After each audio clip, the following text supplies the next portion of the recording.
Assalamualaikum warahmatullahi wabarakatuh. Terima kasih teman-teman atas waktunya dalam perkuliahan analisa proyek sistem informasi. Oke, di kali ini kita akan membahas tentang di pertemuan sebelah sini ya, membahas tentang manajemen resiko. Jadi dari teman-teman sendiri nanti juga akan mempelajari tentang manajemen resiko pada project management. Oke, langsung saja ke materi pertama. Tujuannya apa sih dalam manajemen resiko ini kita pelajari? Yaitu yang pertama ya, adalah memahami konsep manajemen risiko itu seperti apa. Yang kedua, memahami sumber-sumber risiko itu seperti apa. Yang ketiga, dapat memodelkan risiko dan membuat contingency plan-nya seperti apa. Oke. Lalu, dari risiko itu apa sih? Yang pertama, masalah yang belum terjadi. Dan kedua, kenapa menjadi sulit? Itu bisa menjadi risiko. Yang ketiga, berapa harus waspada terhadap berita buruk? Yang dimana tidak seorang pun ingin menjadi pesuruh atau terlihat cemas, itu bisa menjadi resiko. Yang keempat, yang diperlukan adalah mendefinisikan strategi pada awal proyek. Jadi sebelum kita memulai proyek, itu ada kita mendefinisikan strateginya seperti apa. Jika gagal, itu yang menjadi resiko gagal itu apa yang nanti kita jabarkan. Seperti itu. Lalu di manajemen resiko ini terdapat pertama identifikasi masalah, analisis, dan kontrol. Yang kedua tujuannya apa? Yaitu menghindari krisis. Yang ketiga Thayer itu menyebutkan risk management versus project management. Berlaku khusus berbanding dengan seluruh proyek atau proaktif versus reaktif. Seperti itu. Strategi resiko reaktif dengan berbanding proaktif, di mana yang pertama itu mayoritas tim software bersandar pada strategi reaktif, yaitu tidak melakukan apapun di area risiko sampai sesuatu yang buruk terjadi. Jadi, tidak melakukan apapun pada area yang beresiko sampai sesuatu yang buruk terjadi. Yang kedua, strategi yang benar untuk manajemen risiko adalah strategi proaktif. Strategi proaktif ini dimulai dengan sebelum kerja teknis dimulai dengan melakukan identifikasi resiko, probabilitas, dan pengaruh proyek yang diperkirakan, serta diprioritas menurut kepentingan. Yang keempat, untuk menghindari resiko. Itu gimana sih? Yaitu membuat rencana yang memungkinkan untuk merespon dengan cara yang dapat terkontrol. Jadi, kita juga udah bisa menghindari resiko seperti apa dengan membuat rencana-rencana ketika ada plan yang, oh resikonya seperti ini loh, yang membuat gagal, kita harus membuat kontrol plan yang lain, seperti itu. Atau alternatif plan seperti apa yang kita hadapi ketika menghadapi resiko yang terjabar, seperti itu. Lalu dari risiko perangkat lunak, contohnya itu kita bisa lihat dari karakteristiknya seperti apa. Yang pertama, ketidakpastian, di mana 0 lebih besar dari kepastian, kepastian lebih kecil dari 1. Itu masuknya adalah ketidakpastian. Kerugian yang terkait yaitu bisa meliputi ya, itu uang, hidup, reputasi, dan lain-lain. Dan karakteristik yang ketiga itu kita bisa lihat dikelola seperti apa. Beberapa tindakan dapat dikontrol atau tidak, seperti itu. Lalu dari resiko perangkat lunak juga ada tentang resiko yang terbuka, di mana probabilitas produk dan potensi kerugiannya seperti apa itu bisa kita hitung juga. Lalu yang ketiga, yang pasti ya, itu adalah masalah. Resiko yang telah terjadi atau kita sedang lakukan. Komponen resikonya apa sih? Yaitu resiko kinerja, tingkat ketidakpastian suatu produk untuk memenuhi permintaan penggunanya. Ya, lalu risiko biaya, di mana tingkat ketidakpastian biaya proyek akan terjaga sesuai dengan anggaran. Yang keempat, dari komponen risiko itu apa sih? Yaitu risiko dukungan. tingkat ketidakpastian suatu software akan mudah dikoreksi, disesuaikan, dan ditingkatkan. Yang terakhir, risiko jadwal, di mana tingkat ketidakpastian jadwal proyek dan produk yang disampaikan kepada customer akan tepat waktu. Dari kategori risiko ini dapat dijabarkan nih, yang tadi disebutkan itu ya, yaitu risiko proyek, di mana risiko proyek menyebabkan jadwal proyek menjadi tidak tepat dan biaya menjadi bertambah. Risiko proyek mengidentifikasikan hal potensial yang berhubungan dengan pembiayaan, jadwal personel, sumber daya, customer, dan masalah persyaratan serta pengaruhnya. Dan kedua, risiko teknis yaitu apa? Yaitu mengancam kualitas dan ketepatan waktu software yang dihasilkan sehingga menjadi sulit untuk diimplementasikan. Risiko teknis yang mengidentifikasi desain potensial, implementasi, interfacing, verifikasi, dan masalah pemeliharaan.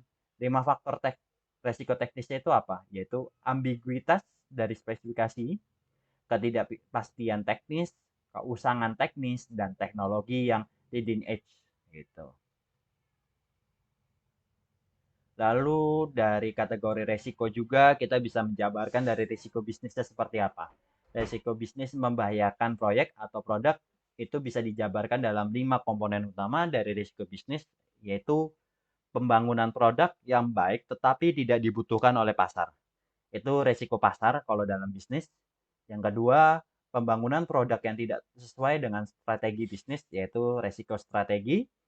Yang ketiga, pembangunan sebuah produk yang bagian pemasarannya tidak tahu bagaimana cara menjualnya.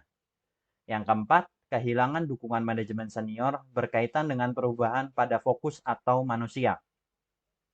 Yang kelima, kehilangan hal-hal yang berhubungan dengan biaya atau komitmen personel risiko biaya. Oke, di sini kita lanjut lagi. Ini adalah tree dari proses manajemen atau diagram pohonnya, di mana risk management sendiri ada turunannya nih, yaitu ada risk assessment dan risk controlnya seperti apa. Ketika risk assessment diturunkan lagi, ada identifikasi, analisis, dan prioritization. Dan selanjutnya terkait kontrol, itu ada manajemen planning, resolution, dan monitoring. Dan di sini kita juga akan menjelaskan tentang identifikasi resiko, di mana identifikasi resiko adalah usaha sistematis ya, untuk menentukan ancaman terhadap rencana proyek, di mana yang pertama ada perakiraan jadwal, pemuatan sumber daya, dan lain-lain. Ada 2 tipe resiko, di mana resiko generik, di mana ancaman potensial pada setiap proyek software. Yang kedua, resiko produk spesifik, perlu pemahaman khusus tentang teknologi, manusia, serta lingkungan yang spesifik terhadap proyek yang ada. Untuk mengidentifikasi resiko produk spesifikasi dilakukan pengujian terhadap rencana proyek dan ruang lingkup software dan dikembangkan karakteristik khusus apa dari produk ini yang mengancam proyek. Oke, dari sini kita juga lanjut. Metode yang mengidentifikasi resiko adalah dengan membuat checklist item resikonya seperti apa.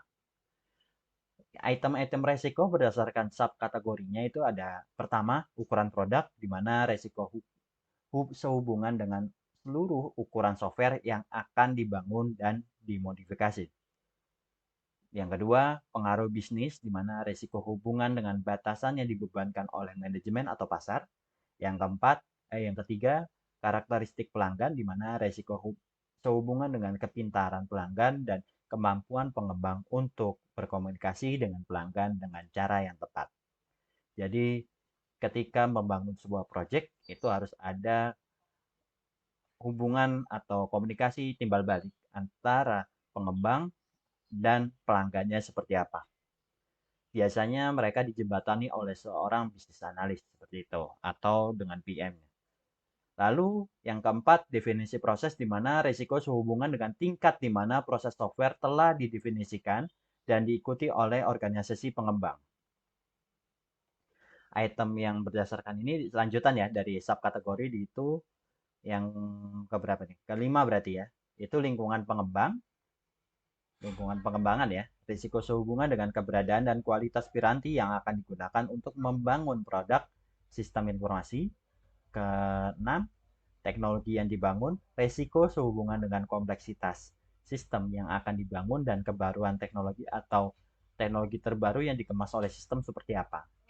Yang ketujuh, ukuran dan pengalaman staf juga dilihat, di mana resiko sehubungan dengan keseluruhan teknik dan pengalaman dari proyek atas orang-orang yang akan melakukan tugas tersebut.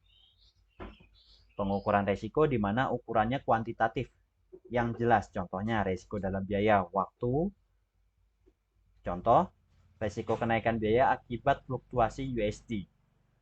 Yang kedua, ukuran level, di mana ada rendah, sedang, dan tinggi. Dan selanjutnya tentang analisis resiko, di mana menentukan dampak resiko masing-masing kegiatan dalam proyek, di mana kalau di sini terdapat identify risk dan potential occurrence dan potential impact ya seperti apa, dan contingency plan-nya seperti apa. Lalu di sini juga analisis resiko berdasarkan COVID 4.1, di mana analisis atau analisa berbasis tujuan, di mana project objektifnya apa dan success measurement-nya apa. Jadi ketika kita membuat project objektifnya itu untuk mengidentifikasi atau mempromosikan atau mendukung dari korporasi dan kebutuhan opportunities dari corporationnya sendiri seperti apa. Nah, ini adalah success measurement-nya apa sih? Itu bisa dilihat ketika kita lihat identify risk-nya itu apa? Ya ini bisa dilihat potensial occurrence-nya low, terus potensial impact-nya high, dan contingency plan-nya seperti apa. Gitu.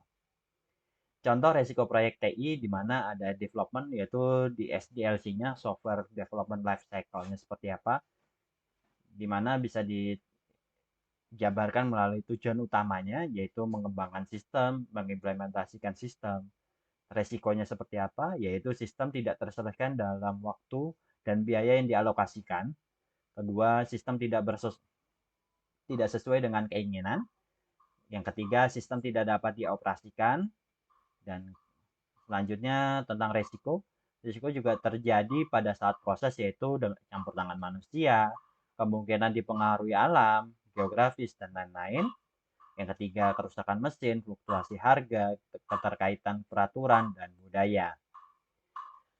Selanjutnya, analisis dengan IT Posmo, di mana mengembangkan sistem IT Posmo di sini ada komponen itu informasi, teknologi, proses, staff skill, dan manajemen. Tujuan dari milestone-nya itu apa? Yaitu ada data input berdasarkan informasi, resikonya apa? Jumlah data input tidak memadai, kesalahan input data. Lalu kalau dari teknologi, pengadaan barang, pembelian teknologinya. Dengan resiko barang tidak terbeli karena kenaikan USD, teknologi yang tidak terupdate. Dari proses, yaitu SOP dan bisnis prosesnya gimana, tidak terdapatnya analisa bisnis proses yang jelas dari klien. Soft skill, note, kalau nggak ada, ini adalah hasil analisis dengan COVID 4.1. Tuh. Lalu dari strategi, di mana strategi yang efektif menangani risiko adalah meminimalisir risiko dan kemungkinan kejadian dan dampak yang ditimbulkan. Yang kedua, monitoring risiko. Ketiga, manajemen risiko dan perencanaan kemungkinan. Lanjut ke RMM plan, yaitu langkah manajemen yang diatur ke dalam risk mitigating monitoring and management plan. Ini kita sebut RMMM plan, di mana RMM plan ini mendokumentasikan semua kegiatan yang dilakukan sebagai bagian dari analisis resiko dan digunakan oleh manajer proyek sebagai bagian dari keseluruhan rencana proyeknya seperti apa. Nah, kalau kita menjabarkan dalam bentuk outline RMM plan itu seperti apa? Itu ada terdapat ya pengantar ya, di mana ada lingkup tujuan dokumen, terus tinjauan resiko utamanya apa, tanggung jawab, terus tabel resiko proyek, pengurangan monitoring, dan manajemen resikonya seperti apa. Lalu tugas pertemuan 11 ini kita akan menjabarkan tentang buatlah proposal proyek yang berisikan, jadi ada project charter, spesifikasi desain perangkat lunak, scope of work, WBS, perencanaan rencana anggaran biaya, rencana resiko, dan perencanaan komunikasi. Yang intinya nanti di pertemuan 11 ini akan dikumpulkan juga di pertemuan ke-15 ini, tugas ini. Gitu.